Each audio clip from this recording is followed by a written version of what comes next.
ఇంతేనా ఉంది? చాలదు, పని ఎక్కువ చేయండి. పగలు రాత్రి మైనింగ్ స్టాప్ అవ్వకూడదు.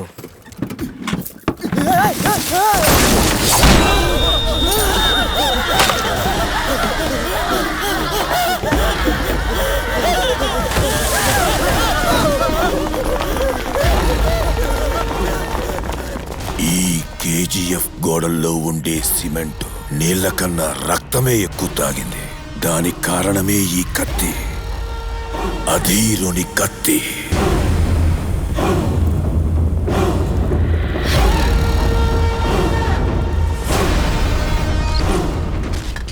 చచ్చిపోయినోడి కత్తి చూసి జనం ఎందుకెంత భయపడుతున్నారో తెలుసా? అధీరా చిన్నతనం నుండే వైకింగ్స్ అనే తెగ యొక్క క్రూర నీతి రీతులను అలవర్చుకుని క్రౌర్యంగా పెరిగి కేజీఎఫ్ వైపు ఎవరూ వేలెత్తకుండా ఉండేలా చేశాడు. జనాన్ని ఈడ్చుకుని వచ్చి గనుల్లో పని చేయించాడు. అంతకు మించి నిర్దయగా అన్నకిచ్చిన మాటని నెరవేర్చడానికి వాడి కత్తి అంచున ఒక సామ్రాజ్యాన్ని కట్టించాడు. వాడుండుంటే నిన్ను ఈ కేజీఎఫ్ లో అడుగు కూడా పెట్టనిచ్చేవాడు కాదు.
నువ్వు ఇంకా చావలేదా?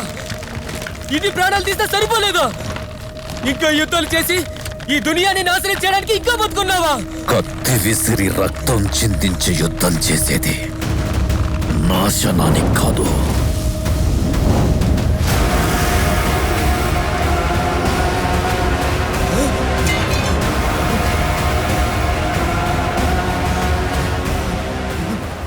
ఉద్ధరించడానికి.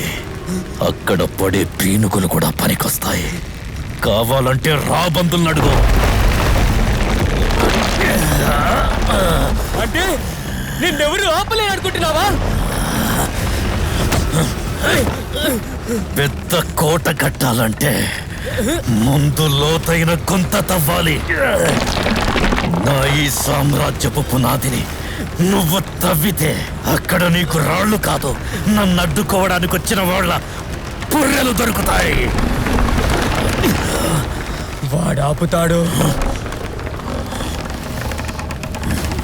మా దేవుడు ఆపుతాడు. విన్నాను. రాఖీ, వాణ్ణి నేనే నలిపేస్తా. నేను 5.5 అడుగులు 50 కిలోలుంటానా? నేనే మీ సైన్యాన్ని అడ్డుకొని నీ చేతులు వణికేలా చేశానంటే వాడు నిన్నేం చేస్తాడో ఆలోచించు.